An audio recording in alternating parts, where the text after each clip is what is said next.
Muy buenos días, muy buenas tardes y muy buenas noches. Para mí es un privilegio de nuevo abrir la palabra de Dios para exponerla y estamos en nuestra exposición en la carta a los Romanos. Sin lugar a duda, la obra maestra del apóstol Pablo y un excelente resumen de lo que es el Evangelio. Hoy llegamos a los primeros versículos del capítulo 3 y nos estamos dando cuenta cómo el apóstol Pablo realmente está haciendo una exposición de ese versículo que él ha puesto en el capítulo 1. El justo por la fe vivirá. Todo lo que viene a continuación realmente es una exposición de esa verdad central del Evangelio. Y hoy llegamos al capítulo 3. El título de este mensaje es La ventaja de ser judío. Porque la última vez nos dimos cuenta de que los judíos, aunque tenían todas esas ventajas, obviamente no vivieron a las alturas de lo que Dios había prometido. Y claro, ahora viene la pregunta, entonces, ¿qué provecho sacarán los judíos de esto? Pero antes de leer el texto y de entrar en el tema, me gustaría hablar de un hombre muy conocido entre los judíos. Ya de joven era un hombre muy prometedor. De sus padres, él aprendió un oficio. Y ese oficio luego le iba a dar dinero, le iba a dar suficiente dinero para vivir una vida cómoda y siempre con algún trabajo y algún dinero que sacar. Luego le mandaron a Jerusalén para estudiar teología judía y ese hombre destacaba. Destacaba entre aquellos de su tiempo, era un hombre extraordinario y podría haber llegado a ser uno de los más grandes en su mundo. Una cosa le caracterizaba. Él tenía un celo tremendo por las promesas que Dios había dado a su pueblo. Él era judío, aunque era de la tribu de Benjamín, pero se sentía plenamente identificado con todo lo que Dios había dado a su pueblo. Y por lo tanto, él odiaba a esa nueva secta que había salido, lo que llamaban algunos los del camino, los seguidores de un tal rabino Jesús de Nazaret, que por cierto ni siquiera tenía una educación formal. Pablo, o Saulo, así se llamaba ese hombre, le odiaba de todo su corazón.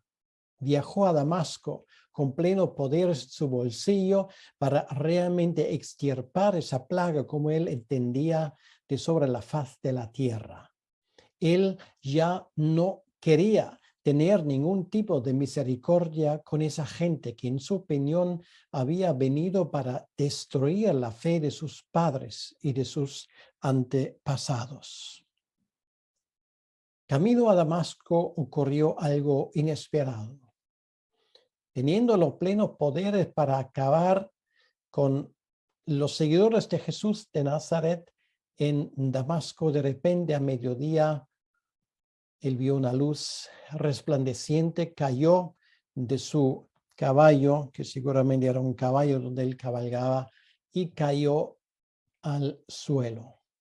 Perdió la vista enseguida, pero antes de perder la vista escuchó una voz que le dice: Saúl, Saúl, ¿por qué me persigues? Y a su pregunta, ¿quién eres?, recibe la respuesta: yo soy Jesús, al quien tú persigues. Y esto marcaba un antes y un después en su vida. Finalmente, la fidelidad de Dios le había alcanzado de lleno. Ahora, Saulo, ya no puede seguir con su vida. Su vida cambia ahora radicalmente. Es el trasfondo de las cosas que Pablo está escribiendo en estos versículos de Romanos capítulo 3, del 1 al 8. Y vamos a seguirle el argumento al apóstol Pablo. Pablo en su argumentación es implacable.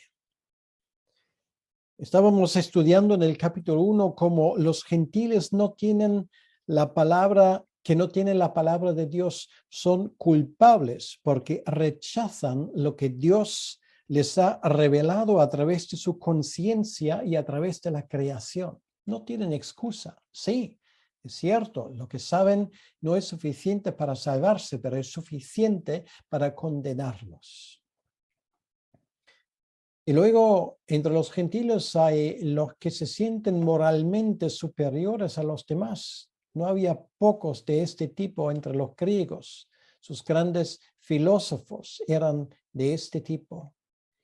Pero incluso alguno de ellos tenía que reconocer que su forma de ser no era suficiente para llegar ni siquiera a la altura de sus propias exigencias, ni aún mucho menos de las exigencias del Dios de la Biblia.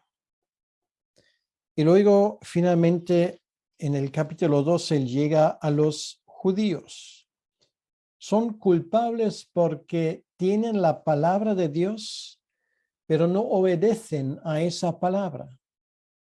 Y Pablo, de eso era un buen ejemplo. Mira que no tenía falta de conocimiento. Lo sabía todo, se sabía el Tanaj, el Antiguo Testamento de memoria, y aparte de esto, mucho más de la enseñanza de los rabinos sobre este tema y sobre otros temas. Tiene todo lo que uno tiene que tener y sin embargo, tiene las promesas de Dios delante de sus narices, pero no los entiende. Y ahora, antes de llegar a la conclusión final en el capítulo 3, en cuanto a nuestra postura delante de Dios, él se detiene un momento para debatir ese tema de los privilegios de los judíos con ellos. Son varias preguntas que él responde a un carácter ficticio que le hace una entrevista y Pablo responde a esto. Vamos a escucharlo. Y voy a leer del capítulo 3 de Romanos, voy a leer los versículos 1 al 8. Romanos capítulo 3, versículos 1 al 8. Dice así la palabra de Dios. ¿Qué ventaja tiene pues el judío? ¿O de qué aprovecha la circuncisión? Mucho y en todas maneras. Primero, ciertamente que les ha sido confiada la palabra de Dios. Pues que si algunos de ellos han sido incrédulos, su incredulidad habrá hecho nula la fidelidad de Dios. De ninguna manera. Antes bien sea Dios veraz y todo hombre mentiroso, como está escrito, para que seas justificado en tus palabras y venzas cuando fueres juzgado. Y si nuestra injusticia hace resaltar la justicia de Dios, ¿qué diremos? ¿Será injusto Dios que da castigo? Hablo como hombre. En ninguna manera. De otro modo, ¿cómo juzgaría Dios al mundo? Pero si por mi mentira la verdad de Dios abundó para su gloria, ¿por qué aún soy juzgado como pecador? ¿Y por qué no decir, como se nos calumnia y como algunos cuya condenación es justa afirma que nosotros decimos, hagamos males para que vengan bienes? Voy a leerlo hasta aquí y vamos a dedicar este tiempo en las manos del Señor y vamos a pedirle que Él nos ayude a entender. Señor nuestro Dios, queremos darte las gracias de nuevo por el privilegio de abrir tu palabra. Te pedimos, Señor, que tú mismo nos hables, que tu palabra nos alcance, que entendamos lo que nos quieres decir. Señor, nosotros dependemos de tu iluminación porque somos ciegos. y hace falta que tú nos expliques las verdades de tu palabra. Y en ese sentido, Señor, te pedimos que tú nos bendigas en estos momentos al abrir tu sagrada palabra para que entendamos lo que nos quieres decir. Y te lo pedimos, Señor, en tu nombre y para tu honra y para tu gloria. Amén. Como acabo de decir, Pablo aquí se inventa un personaje que continuamente pregunta, como por ejemplo un buen periodista lo haría. Y son preguntas obvias de una persona que viene de ese trasfondo. El mismo trasfondo de Pablo es un judío promedio que tiene una serie de inquietudes que presenta al apóstol Pablo. Ahora, si los judíos están igual de culpables delante de Dios, entonces, ¿qué ventaja tienen? Esto es una pregunta evidente. ¿Para qué me sirve ser judío si al final estoy igual de equivocado delante de Dios, culpable? ¿Para qué sirven las promesas dadas en el Antiguo Testamento? Las promesas a Abraham, ¿estas promesas cayeron en un saco roto al final? Y la circuncisión, la señal exterior del pacto del cual cada judío era orgulloso. ¿Qué ventaja es pertenecer al pueblo del pacto? La respuesta Pablo lo da en el versículo 2 y habla del mayor privilegio que los judíos han tenido. Les ha sido entregado la palabra de Dios.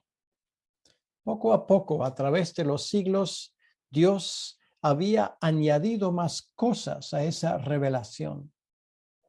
Eso empieza con la historia de la creación, la historia de los patriarcas, el Éxodo. Moisés compone esos primeros 5 libros que no solamente es el fundamento de la fe del Antiguo Testamento, como lo llamamos, y por ende también de nosotros, los creyentes del Nuevo Pacto. También es el fundamento de nuestra civilización.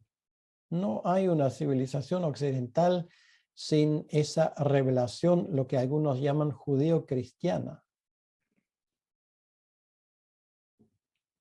Los 5 libros de Moisés, luego el libro de Job, Josué, los jueces, la historia de la monarquía en Israel. Poco a poco se añade libro tras libro, luego los grandes y los pequeños profetas del Antiguo Testamento y finalmente el último que aparece, que es el profeta Malaquías. Estamos ya en los tiempos de Nehemías y de Esdras. Y finalmente, bajo su mano, bajo la mano de Esdras, el sacerdote, se cierra el canon del Antiguo Testamento. Si estás siguiendo esa serie con tu Biblia abierta delante de ti, si has traído una Biblia para estudiar con nosotros la epístola a los Romanos, no olvides que tienes esa Biblia gracias a los judíos. Mírala bien y luego da gracias a Dios por este pueblo que ha tenido el cuidado de transmitir de generación en generación esa palabra única recogido en la Biblia. Y además lo han hecho con sumo esmero. Desde el primer momento cuidan las copias, muchas veces bajo peligro de su propia vida. Los escribas no hacen otra cosa, dedican la vida entera para hacer copias perfectas de la palabra de Dios. Desarrollan un sistema infalible para no cometer ningún error. Ahora no es el momento para entrar allí, pero me gustaría algún día poder contar un poco más cómo ellos aseguraban que ni una letra de la ley cayese en saco roto y que no se añadiría ni una letra que no forma parte del texto original. Nos hemos dado cuenta de ese tremendo labor de conservar la palabra de Dios a través de los siglos, cuando en el año 1947 se descubren los famosos rollos de Qumrán. Bueno, hasta el día de hoy se han descubierto muchos documentos. El más famoso es el famoso rollo del profeta Isaías, que contiene todo el profeta. Comparando ese texto, esta copia del profeta Isaías, que posiblemente viene del año 100 antes de Cristo, con el manuscrito más antiguo que se tenía hasta aquel momento, el famoso Códex de Leningrado, es del año o del siglo X, o sea, una diferencia de 1000 años. Los eruditos se daban cuenta de que prácticamente son idénticas y las diferencias se deben a cuestiones de ortografía y de estilo. Esto es la prueba mayor de que a través de los siglos la palabra de Dios, tal y como los judíos lo conservaban, no se ha perdido ni se ha alterado, en contra de lo que muchos hoy en día pretenden. No ha sido así. Y Jesús estaba muy claro y muy tajante. Esa escritura que los judíos habían conservado durante siglos, para no decir milenios, estas escrituras hablan de mí. Si la gente quiere enterarse de Dios, ya no tiene que viajar a Israel como lo hacía el eunuco del cual leímos en el Nuevo Testamento.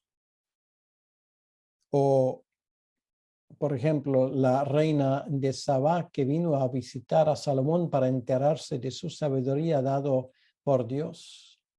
Ahora tenemos la palabra de Dios a nuestro alcance, en nuestro idioma y a nuestra mano. Esto se lo debemos no a uno, sino a todo un ejército de judíos, entre profetas y escribas y personas que se dedicaban para conservar, para vigilar, para copiar esa palabra para que llegase hasta el siglo XXI. Ellos administraban esa palabra, la cuidaban. Para ellos era como un tesoro sin par. Y nos lo regalaban también a nosotros, a los cristianos. Los tienes en este libro llamado la Biblia. Por eso hacemos bien en honrar a ese pueblo como aquellos que nos han conservado esas palabras. Es un favor que jamás deberíamos olvidar, jamás. Pero el mayor tesoro no te sirve para nada si no haces buen uso de ello. Y de esto, después de mencionar el versículo 2 primero, ciertamente que les ha sido confiada la palabra de Dios, pues viene la siguiente pregunta. Pues, que si algunos de ellos han sido incrédulos, su incredulidad habrá hecho nula la fidelidad de Dios. Ahora, alguien puede decir, vale, pero ya te das cuenta, Pablo, que ellos, su gran mayoría, no creen en el Mesías, no creen en Jesús de Nazaret. Por lo tanto, ¿no hace esto inválidas las promesas de Dios?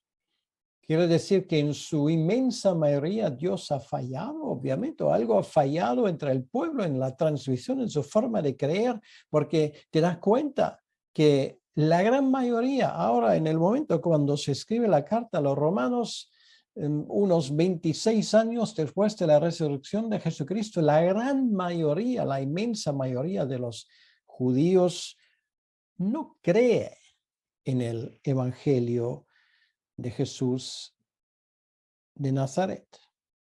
Ahora, ¿qué dices, Pablo? Ahora Dios no les va a echar a los judíos al vertedero de la historia y dejarles aparcado para siempre y formar un pueblo con los gentiles. La respuesta de Pablo en el versículo 4 es tajante. Y la respuesta es: Dios siempre cumple con sus promesas. Dios siempre cumple con sus promesas. Por lo tanto, de ninguna manera caen esas promesas en saco roto. Antes bien, dice aquí la palabra de Dios, sea Dios veraz y todo hombre mentiroso. Dios nos ha dado la palabra de Dios, y esa palabra de Dios, entre otras cosas, contiene promesas, y contiene promesas específicas para los judíos o para los israelitas, como Pablo los llama en la carta a los romanos en su gran mayoría. Y esto lo iba a explicar un poco más adelante en el capítulo 11, versículo 25 y 26, pero ya podemos adelantarlo. Capítulo 11, versículo 25 y 26 dice: porque no quiero, hermano, que ignoréis este misterio, para que no seáis arrogantes en cuanto a vosotros mismos, que ha acontecido a Israel endurecimiento en parte, hasta que haya entrado la plenitud de los gentiles, y luego todo Israel será salvo. Wow. Pues aquí lo tenemos. Nada de echar a los judíos, echar a los israelitas al vertedero de la historia. Tienen un futuro. Y esto es bueno que no lo olvidemos. Luego, Pablo usaría 3 capítulos enteros, Romanos 9 hasta Romanos 11, para demostrar que vendrá el momento cuando los judíos como pueblo, en grandes números, de hecho aquí dice, en su totalidad se van a convertir a su Mesías. Bueno, ¿cuándo exacto va a pasar esto? Porque no ha pasado. Pues no lo sabemos, pero va a pasar. Va a pasar en el futuro. Ahora son pocos, siguen siendo pocos. En comparación con la población total de Israel, solamente a una minoría que son cristianos. Pero llegará el momento cuando las gotas que están cayendo se convierten en una lluvia y la lluvia en un chubasco. Dios no miente. Sus promesas se cumplen y se cumplen siempre, aunque pase mucho tiempo, aunque nosotros pensamos, bueno, Dios se habrá olvidado. Los descendientes de Adán esperaron siglos para tener más información sobre esa simiente que iba a venir de parte de Eva. Durante siglos no tenían más información de lo que Dios había dado en Génesis capítulo 3, versículo 15. El pueblo de Israel clamaba en Egipto durante más de 200 años para que Dios los librara. Y finalmente Dios los libró. Durante más de 400 años, entre Malaquías y Juan el Bautista, no había voz divina en Israel, hasta que finalmente llegó el Mesías. No, Dios no se olvida de sus promesas, jamás se olvidará. Y ahora llevamos esperando 2000 años a que los judíos acepten a Jesús como Mesías. Igual que en los otros casos, ese momento llegará. Nos parece una eternidad, pero realmente para Dios es poco tiempo y se va a cumplir. Llegará ese momento. Dios no miente y, por cierto, tampoco Dios miente en cuanto a tu vida. Dios te ha dado promesas a ti y esas promesas no caen en un saco roto. Puedes construir toda tu vida por encima de esas promesas. Sus promesas se cumplen siempre. Y al final, Dios será reivindicado si existe tal cosa, porque ¿ante quién vamos a acusar a Dios? Finalmente nos daremos cuenta que Dios sí tenía razón, como siempre lleva la razón.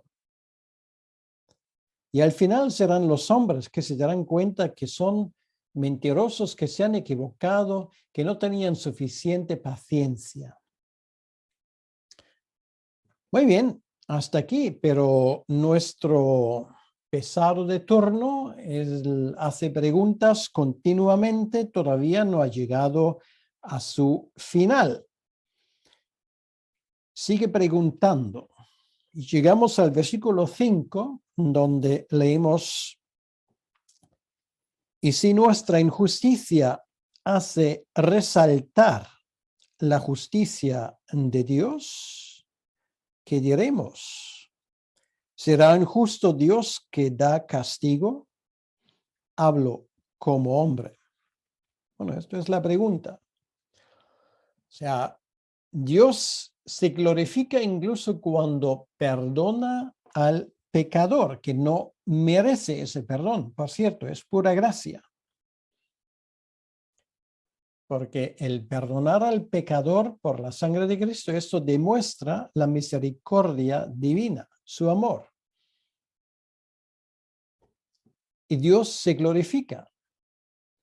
Incluso en un pecador tan empedernido, piadoso, eso sí, pero muy equivocado como Pablo, Dios se glorifica un montón. Hasta el día de hoy hablamos de la conversión de Pablo como uno de los grandes milagros. Incluso en los pecados de Pablo, Dios se ha glorificado. Y el hecho de que nosotros ahora en ese mismo momento hablamos de la conversión de Pablo como un gran milagro demuestra el hecho: Dios es misericordioso.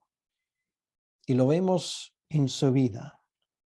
Ahora bien, uno podría pensar, vale, entonces más negro que está el fondo, más brillante el diamante de la gracia de Dios que ponemos por encima de ese terciopelo negro.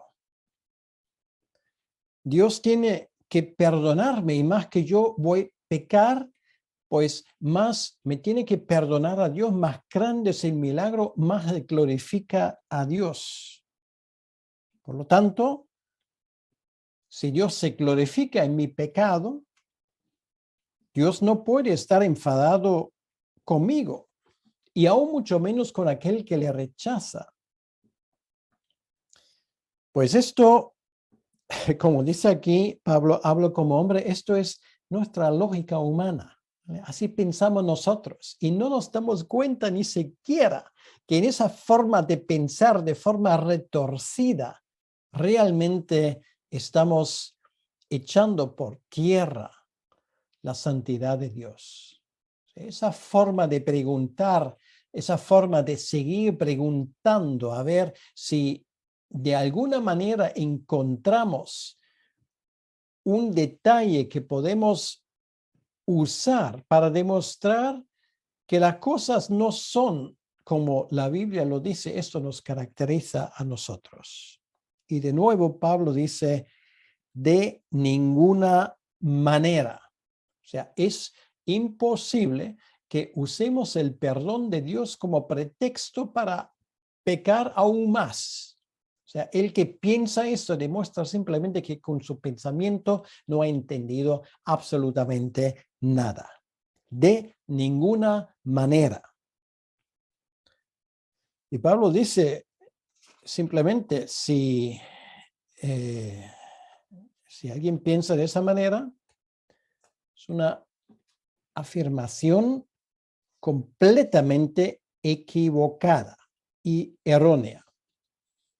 Y por eso da la misma respuesta como al final del capítulo 4, de ninguna manera.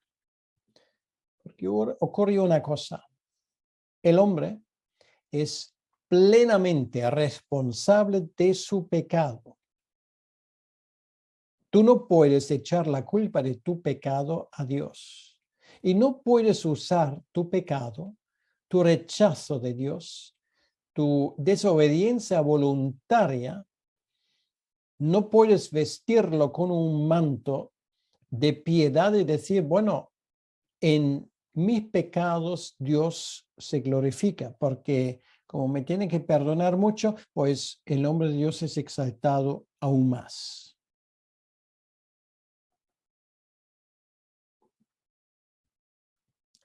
No hay ninguna necesidad de que Dios nos perdone nuestros pecados. Esto es nuestra gran equivocación.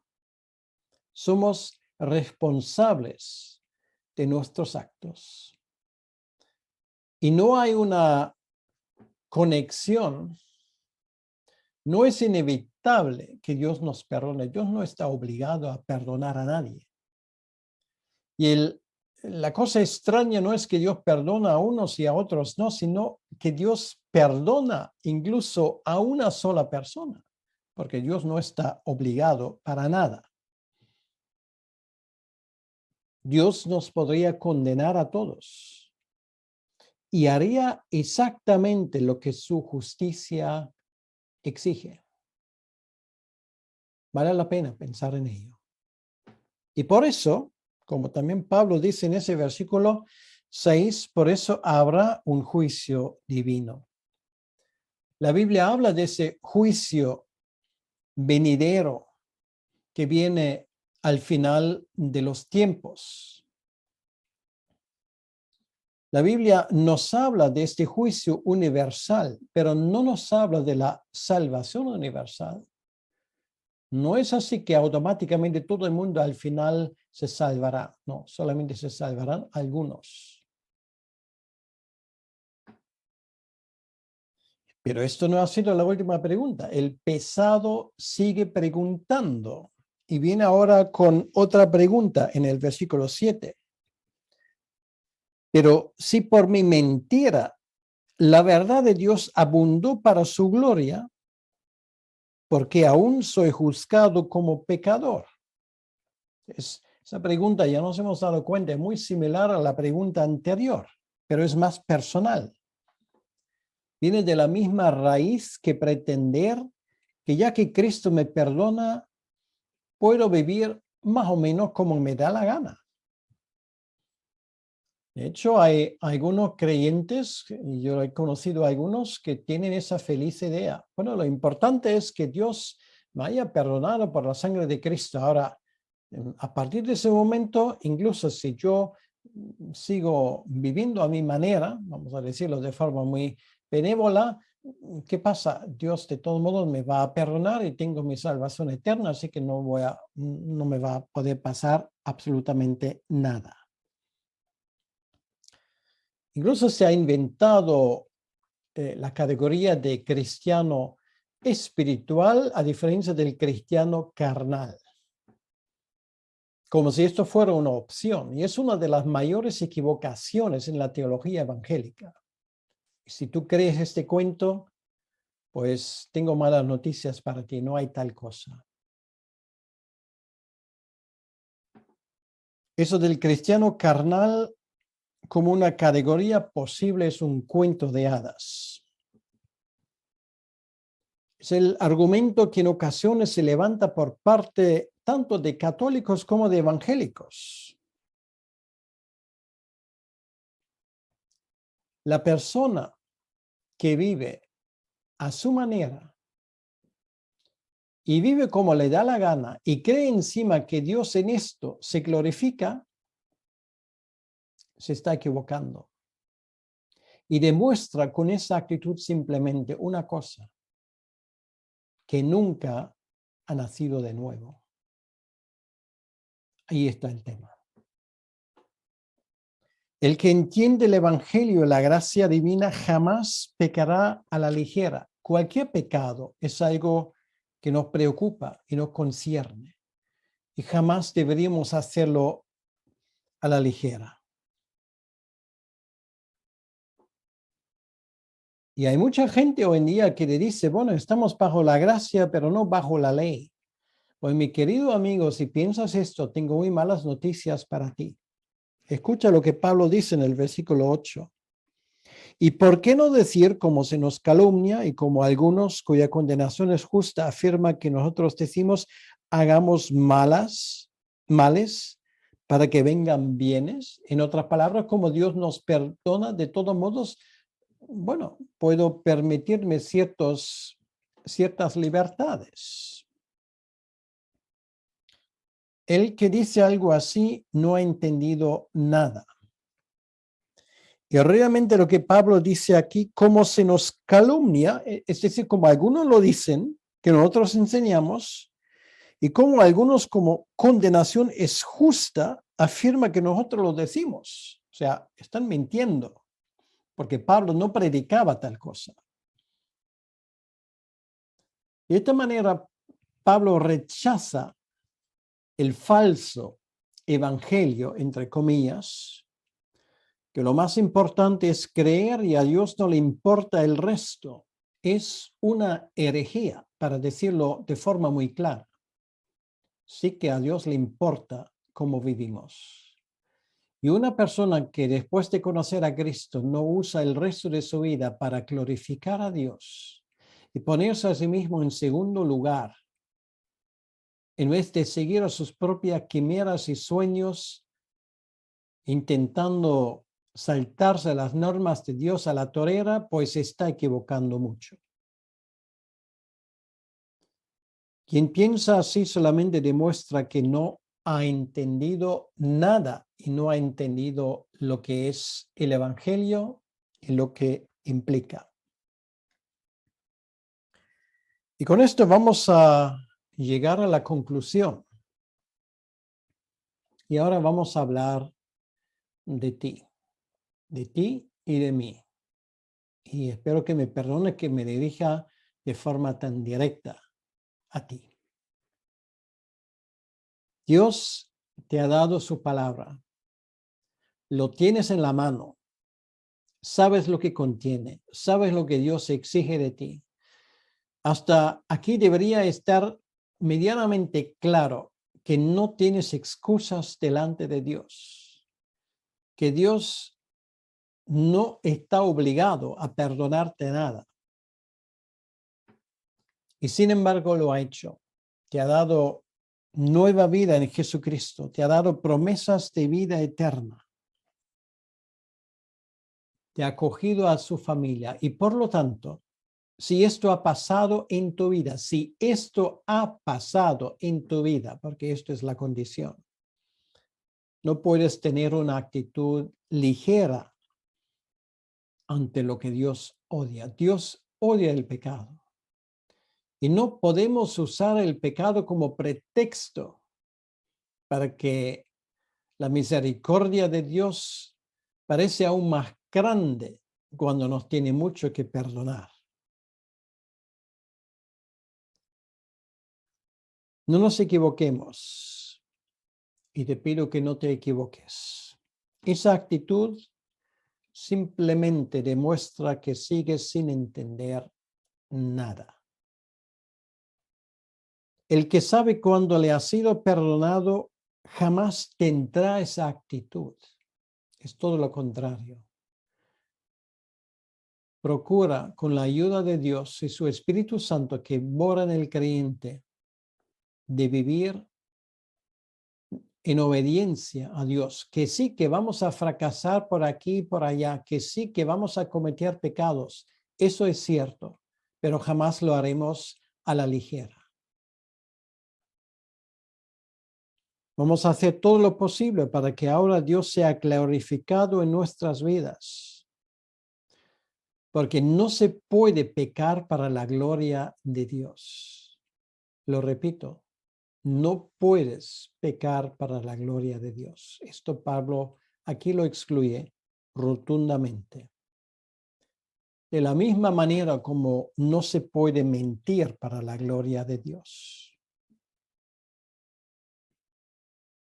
Es una palabra muy seria para nosotros.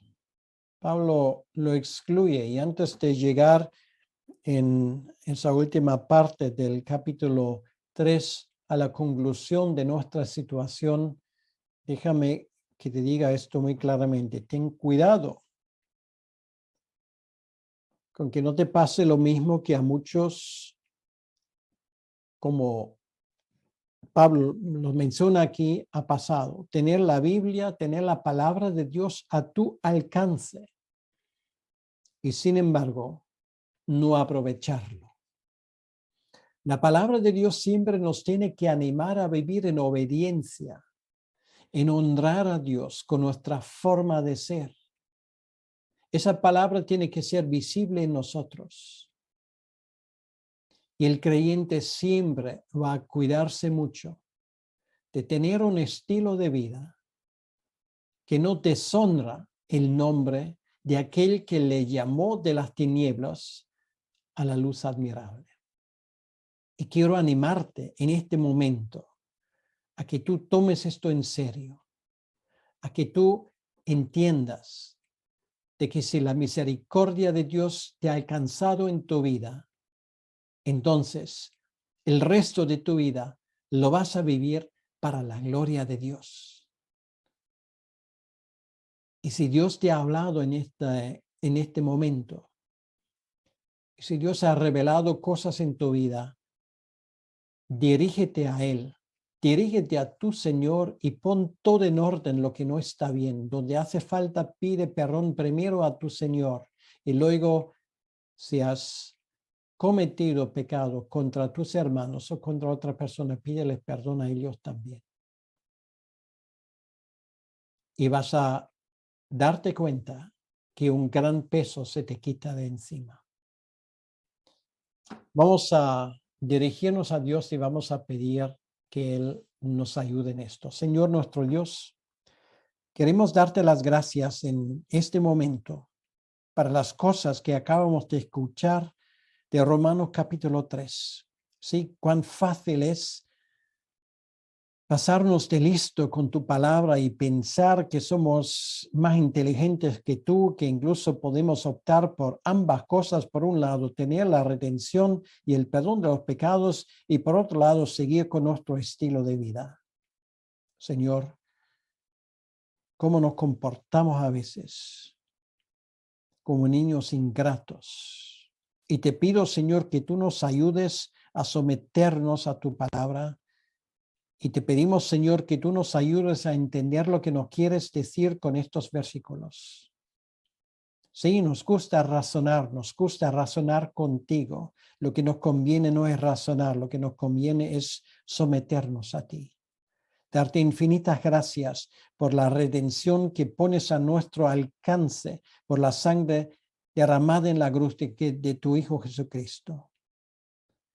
Te pedimos, Señor, que no intentemos llegar hasta los límites de lo permitible, sino intentar glorificarte a ti con todo lo que hagamos y digamos. Te lo pedimos, Señor, en tu nombre, y eso sí, para tu honra y para tu gloria. Amén. Que Dios te bendiga y que te ayude en todo lo que te ha demostrado en estos momentos. Dios te bendiga.